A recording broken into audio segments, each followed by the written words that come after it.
just talking to two of the other chairs, and I think in my year there were two challenges. One was the board was finally, well, not finally, it was in the midst of a struggle of trying to decide on how politically active we wanted to be and whether or not to endorse candidates or political ballot measures and that sort of thing. And I sort of felt that was a critical function of the board, and that should be done.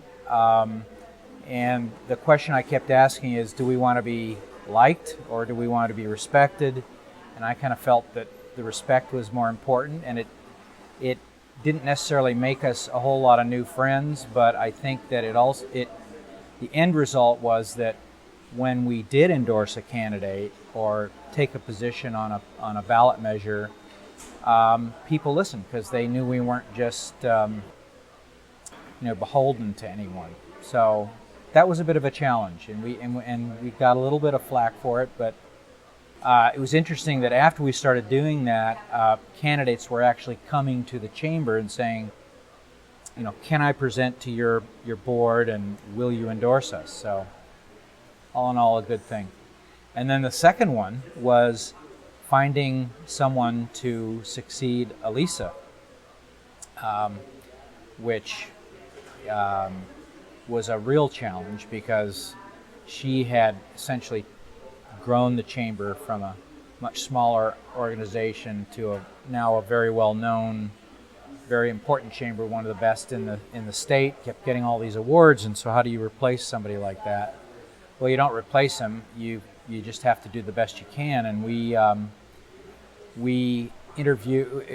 was a very interesting process because we actually had Paul Finkel, who is an HE, a human resources HR person, help with the process, and we found a lot of good candidates, but very few who wanted to take the job at the salary we were actually being able to pay. So, it was a very tough, long, very. I think we did a very, very diligent job in interviewing as many candidates as we could and coming up with our final choice. So that was a challenge.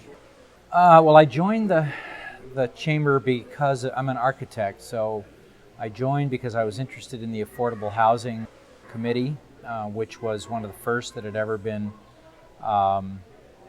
formed in the country, actually, and coined the term workforce housing and was a real leader in that area. And so I've been a member of that committee. I'm actually the current chair. I've been a member of that committee since I joined, which was about 15 years ago. And I'm proud that we're still, making it happen. It's still hard to get affordable units actually built in Marin, but we're fighting the fight, and I'm proud of that. I think it still continues to be politically important and important to small business, all business in Marin. One of the challenges Marin faces is, first of all, attracting business, and then retaining businesses once they've started to grow and gotten a foothold. And so I think the Chamber's challenge is to continue to work for business, both large and small, in Marin, and keep them here as long as we can.